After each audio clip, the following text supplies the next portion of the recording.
നമസ്കാരം. കഴിഞ്ഞ മാസം 28-ാം തീയതി ഇറാനെതിരെ ഇസ്രായേലും അമേരിക്കയും യുദ്ധം ആരംഭിച്ചപ്പോൾ എല്ലാവരും കരുതിയത് ദിവസങ്ങൾക്കുള്ളിൽ തന്നെ ഇറാൻ കീഴടങ്ങുമെന്നും അതോടുകൂടി അവിടെയുള്ള പ്രശ്നങ്ങൾക്കെല്ലാം പരിഹാരമാകും എന്നുമാണ്. എന്നാൽ 3 ആഴ്ച പിന്നിട്ടപ്പോൾ 4-ാമത്തെ ആഴ്ചയിലേക്ക് കടക്കുമ്പോഴും യുദ്ധം തുടരുന്ന അവസ്ഥയാണ് നമ്മൾ കാണുന്നത്. ഗൾഫിലുള്ള അമേരിക്കൻ സൈനിക താവളങ്ങൾക്ക് നേരെയും ഗൾഫ് രാജ്യങ്ങളിലെ പല സ്ഥലങ്ങളിലേക്കുമൊക്കെ തന്നെ ഇറാൻ നിരന്തരമായി മിസൈൽ ആക്രമണം നടത്തുകയാണ്.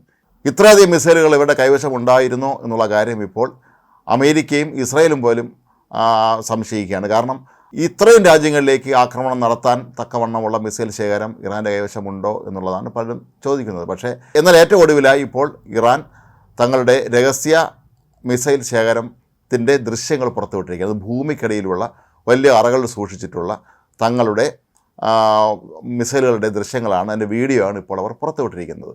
ഇറാൻ്റെ ഔദ്യോഗിക വാർത്താ ഏജൻസി തന്നെയാണ് ഈ ദൃശ്യങ്ങളും ഇപ്പോൾ പുറത്തുവിട്ടിരിക്കുന്നത്. മാത്രവുമല്ല, ഈ വാർത്താ ഏജൻസി പറയുന്നത് ഇത് മഞ്ഞുമലയുടെ ഒരു അറ്റം മാത്രമാണെന്നാണ്. ഇതൊന്നുമല്ല, ഇതിനും എത്രയോ ഇരട്ടി വലിയ ശേഖരം തങ്ങളുടെ കൈവശമുണ്ട് എന്നാണ് ഇറാൻ ഇപ്പോൾ അവകാശപ്പെടുന്നത്. നേരത്തെ അമേരിക്ക ഒരു താക്കീത് ഇറാന് നൽകിയിരുന്നു. അതായത് ഹോർമുസ് കടലിടുക്ക് ഇറാൻ തുറന്നു കൊടുത്തില്ലെങ്കിൽ ഇറാനിലെ ഊർജ്ജ സംഭരണ കേന്ദ്രങ്ങളെല്ലാം തന്നെ തങ്ങൾ ബോംബിട്ട് തകർക്കുമെന്നായിരുന്നു അമേരിക്കയുടെ ഭീഷണി. ഇതിന് തിരിച്ചടിയായി ഇറാൻ പറഞ്ഞത് അങ്ങനെ സംഭവിക്കുകയാണെങ്കിൽ ഗൾഫ് രാജ്യങ്ങളിലുള്ള ജലവിതരണ സംവിധാനങ്ങളെയും അതുപോലെ അവരുടെ ഊർജ്ജ സംവിധാനങ്ങളെയൊക്കെ തന്നെ തങ്ങളും തകർക്കുമെന്നാണ്. അപ്പോൾ ഒരു കാര്യം ഇപ്പോൾ വ്യക്തമായിരിക്കുകയാണ്. നിരന്തരമായി ഇത്രയും രാജ്യങ്ങളിലേക്ക് ഇറാന് മിസൈൽ അയക്കാൻ കഴിയുന്നുവെങ്കിൽ വളരെ നേരത്തെ തന്നെ അവർ വലിയ തോതിലുള്ള മിസൈൽ സംഭരണം അവർ കൈവശം ഉണ്ടായിരുന്നു എന്നുള്ളതാണ്. കഴിഞ്ഞ ദിവസം ഇന്ത്യൻ മഹാസമുദ്രത്തിലുള്ള ഡിഗോ ഗേസിയ ദ്വീപിലേക്ക്, അവിടെയുള്ള ബ്രിട്ടീഷ് അമേരിക്കൻ താവളത്തിലേക്ക് ഇറാനിൽ നിന്ന് 4000 കിലോമീറ്റർ പറന്ന് ഇറാൻ്റെ മിസൈലുകൾ, ബാലിസ്റ്റിക് മിസൈലുകൾ എത്തിയതൊക്കെ തന്നെ പലരെയും അത്ഭുതപ്പെടുത്തിയിട്ടുണ്ടായിരുന്നു. അപ്പോൾ അത്രയും വലിയൊരു മിസൈൽ ശേഖരം ഇവർക്കുണ്ട് എന്നുള്ളത് ഇതോടുകൂടി ബോധ്യമായിരിക്കുകയാണ്. ഇറാനെ സംബന്ധിച്ചിടത്തോളം അവരുടെ വ്യോമസേന ദുർബലമാണ്, അതേസമയം കരസേന ശക്തമാണ്. അമേരിക്ക അങ്ങോട്ട് കരയാക്രമണം നടത്താൻ ഇപ്പോൾ പദ്ധതി ഇടുന്നു എന്ന് പറയുന്നുണ്ടെങ്കിൽ പോലും അവർ അതിന് തുനിയുമോ എന്ന് ഇപ്പോഴും സംശയമാണ്. കാരണം 11 ലക്ഷത്തോളം വരുന്ന സൈന്യമാണ് ഇറാനുള്ളത്. അത് 3 വിഭാഗങ്ങളായിട്ടാണുള്ളത്.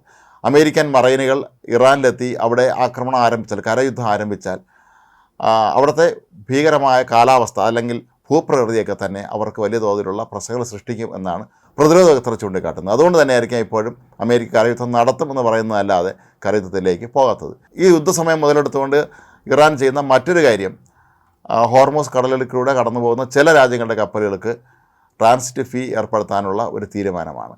ഏതാണ്ട് 18 കോടിയിലധികം രൂപയാണ് ഒരു കപ്പലിന് കടന്നു പോകാനായി ഇറാന് നൽകേണ്ടത്. ഒരുപക്ഷെ ഇന്ത്യയെ പോലുള്ള രാജ്യങ്ങളെയൊക്കെ ഇതിൽ നിന്ന് ഒഴിവാക്കിയിട്ടുണ്ടായിരിക്കാം. നമുക്കെല്ലാവർക്കും അറിയാവുന്നതുപോലെ ഇന്ത്യയുടെ 2 കപ്പലുകൾ സുഗമമായി കടത്തിവിടാൻ അവിടുത്തെ വിദേശകാര്യമന്ത്രി തന്നെ നേരിട്ട് ഇടപെടുകയും ഇന്ത്യയുടെ പ്രശ്നം ഞങ്ങളുടെയും കൂടെ പ്രശ്നമാണ് എന്ന് പറയുകയും ചെയ്ത് നമ്മൾ കണ്ടതാണ്. ഒരുപക്ഷെ മറ്റേതെങ്കിലും യൂറോപ്യൻ രാജ്യങ്ങളുടെയൊക്കെ കപ്പലുകളെ ആയിരിക്കാം ഇത്തരത്തിലുള്ള കൂറ്റൻ ട്രാൻസിറ്റ് ഫീ കൊടുത്ത് ഇതുവഴി കടന്നു പോകാൻ നിർബന്ധിതരാക്കുന്നത്. ഇറാനെ സംബന്ധിച്ചിടത്തോളം അവർ ഇപ്പോൾ രണ്ടും കൽപ്പിച്ച് രംഗത്തിറങ്ങിയിരിക്കുകയാണ്. കാരണം ഇറാൻ ഒരു ഭരണമാറ്റം ഉണ്ടാക്കാൻ തന്നെയാണ് അമേരിക്ക ശ്രമിക്കുന്നതെന്ന് അവർക്കറിയാം. ഇറാനെ പൂർണ്ണമായി ഇല്ലാതാക്കാനാണ് ഇസ്രായേൽ ശ്രമിക്കുന്നതെന്നും ഇറാൻ ഭരണകൂടത്തിന് അറിയാം. അപ്പോൾ ഈ ഒരു സന്ദർഭത്തിൽ ഇത്തരത്തിലുള്ള ഒരു ഫീസ് കൂടി ഏർപ്പെടുത്തി അതുവഴി പരമാവധി പണം സമ്പാദിക്കുക എന്നുള്ളതാണ് ഇറാൻ ലക്ഷ്യമിടുന്നത്. ഇറാൻ്റെ എണ്ണ സമ്പത്തിൽ പലതും അല്ലെങ്കിൽ അവരുടെ എണ്ണ കേന്ദ്രങ്ങളൊക്കെ തന്നെ അമേരിക്ക ഇസ്രായേൽ ആക്രമിച്ചിട്ടുണ്ടായിരുന്നു. അങ്ങനെ ദിവസവും എത്രയോ കോടി ഡോളർ വരുമാനം ഉണ്ടായിരുന്ന ഇറാനിന് വലിയ തിരിച്ചടിയായി മാറിയത് ഒരു ആക്രമണമാണ്. ആ ഒരു സന്ദർഭവും മുതലെടുത്തുകൊണ്ട് ഹോർമസ് കടലിൽ കൂടെ കടന്നു പോകുന്ന കപ്പലുകളിൽ നിന്ന് ഈ തരത്തിലുള്ള ഈ ഫീ ഈടാക്കാനുള്ള ഒരു നീക്കവും ഒരുപക്ഷെ വലിയ തോതിലുള്ള വിമർശനത്തിന് കാരണമായേക്കാം. ഏതായാലും ഹോർമസ് കടലിടുക്ക് അടിയന്തരമായി തുറന്നു കൊടുക്കണമെന്ന് തന്നെയാണ് അമേരിക്ക ഇപ്പോഴും ആവശ്യപ്പെടുന്നത്. തുറന്നില്ലെങ്കിൽ ഇറാൻ ഒരു പാഠം പഠിപ്പിക്കും എന്നാണ് ട്രംപ് പലതവണ പ്രഖ്യാപിച്ചിട്ടുള്ളത്.